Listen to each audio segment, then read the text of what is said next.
Bonjour, je m'appelle Betty Curier.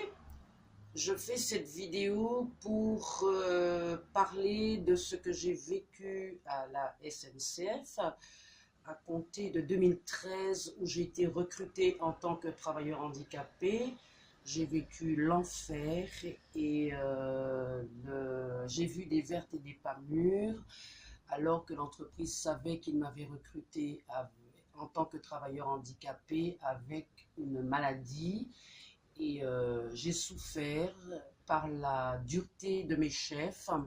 J'ai eu le soutien de Éric Bezou, qui aujourd'hui se trouve en difficulté pour avoir aidé les personnes comme moi qui étions dans des grandes détresses à la SNCF.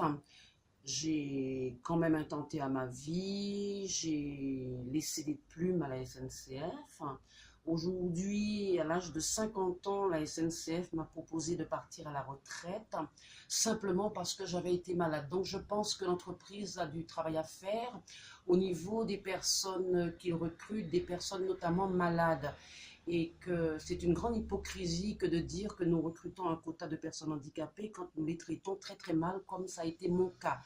Aujourd'hui, je dis à tous de croire en ce que les choses doivent changer, hein. Et je crois que des personnes comme Eric méritent d'être valorisées parce qu'ils se battent pour cela. Et j'ai été soutenue quand les médecins ne voulaient pas entendre parler de ma maladie, ont pris la décision qu'il n'y avait qu'un recours pour moi, c'était la retraite, et non pas, ils n'ont pas prévu que j'allais être guérie, car aujourd'hui je suis en rémission, mais je suis quand même à la retraite.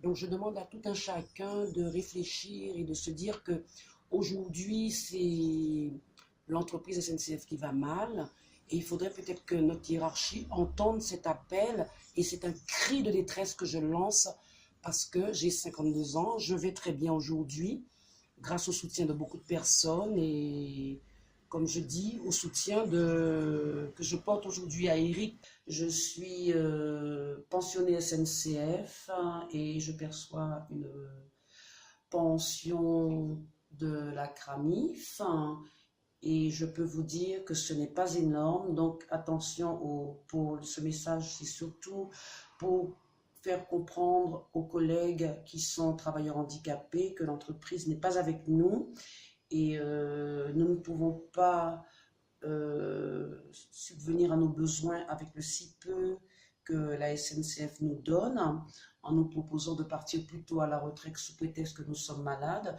Donc je vous demande vraiment de faire très attention, d'écouter ce que vous disent ceux qui nous conseillent, ceux qui veulent nous aider, et des personnes comme Eric, il en faut à la SNCF, parce que il m'a beaucoup éclairé concernant les décisions que je devais prendre face à l'insistance de l'entreprise, en me disant que si vous partez, vous allez pouvoir vivre tranquillement chez vous.